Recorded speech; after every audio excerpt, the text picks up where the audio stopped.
Praise the Lord. எல்லாரும் எப்படி இருக்கிறீங்க? கர்த்தருக்குள் சந்தோஷமா இருப்பீர்கள் என்று நான் விசுவாசிக்கிறேன்.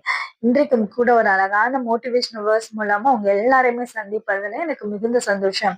ரோமர் 12ஆம் அதிகாரம் 2ஆம் வசனம். நீங்கள் இந்த பிரபஞ்சத்திற்கு ஒத்த வேஷம் தெரியாமல் தேவனுடைய நன்மையும் பிரியமும் பரிபூரணமான சித்தம் இன்னதென்று பகுத்தறியத்தக்கதாக உங்கள் மனம் புதிதாகிறதுனாலே மறுரூபமாகுங்கள்.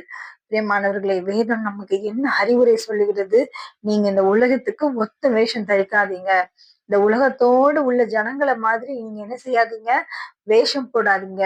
நீங்க கர்த்தருடைய சித்தம் இன்னதென்று பகுத்தறியத்தக்க புதிதாக்கப்பட்ட மனதை உடையவர்களாக மாறுங்கள் என்று சொல்லி நமக்கு வேதம் அறிவுரை சொல்லுகிறது.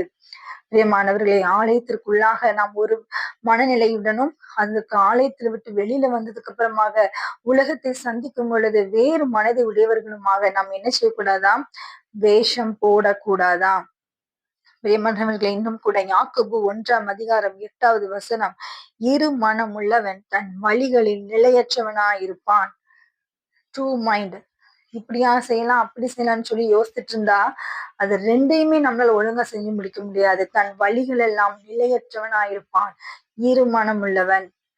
பிரியமானவர்களை, ஏதாவது ஒரு மனதுடன் ஒன்று கர்த்தரை தெய்வம் என்று சொன்னீர்கள் என்றால் கர்த்தரை வணங்குங்கள், பாகாலை தேவன் என்று சொன்னீர்கள் என்று சொன்னால் பாகாலை பின்தொடருங்கள் என்று எலியா தீர்க்கதரிசி அன்றைக்கு எச்சரித்தார் மக்களை. எங்க இருக்கிறது 1 ராஜாக்கள் 18ஆம் அதிகாரம் 21ஆம் வசனம். அப்பொழுது எலியா சகல ஜனத்தண்டைக்கும் வந்து, நீங்கள் எந்த மட்டும் 2 நினைவுகளால் குந்தி குந்தி நடப்பீர்கள்? கர்த்தர் தெய்வமானால் அவரை பின்பற்றுங்கள், பாகால் தெய்வமானால் அவனை பின்பற்றுங்கள் என்றான்.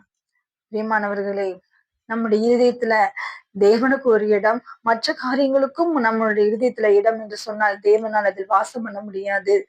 நம் இருதயத்தை முற்று முடிய தேவனுக்கே கொடுக்க வேண்டும். பாருங்களேன், அப்பொழுதுதான் தேவனால் நம் இருதயத்தில் வாசம் பண்ண முடியும். பிரியமானவர்களை, நம்மையும் நம் இருதயத்தையும் நாம் தேவனுக்கு பரிசுத்தமாக்கி அவருக்கு உகந்த பலிகளாக நாம் செலுத்த அழைக்கப்படுகிறோம்.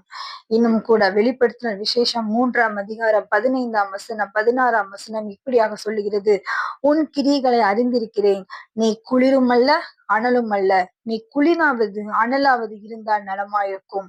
நீ இப்படி குளிருமின்றி அனலுமின்றி வெதுவெதுப்பா இருக்கிறபடினால் உன்னை என் வாய் நின்று வாந்தி பண்ணி போடுவேன். பிரியமானவர்களை, நீ குளிராவும் இல்ல அனலாவும் இல்ல, நீ வெது வெதுப்பா இருக்கிறாய்.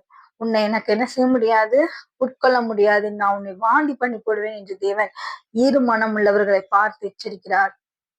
இன்றைக்கும் நாம் தேவனை உறுதியாய் பெற்றுக்கொள்ள அழைக்கப்படுகிறோம்.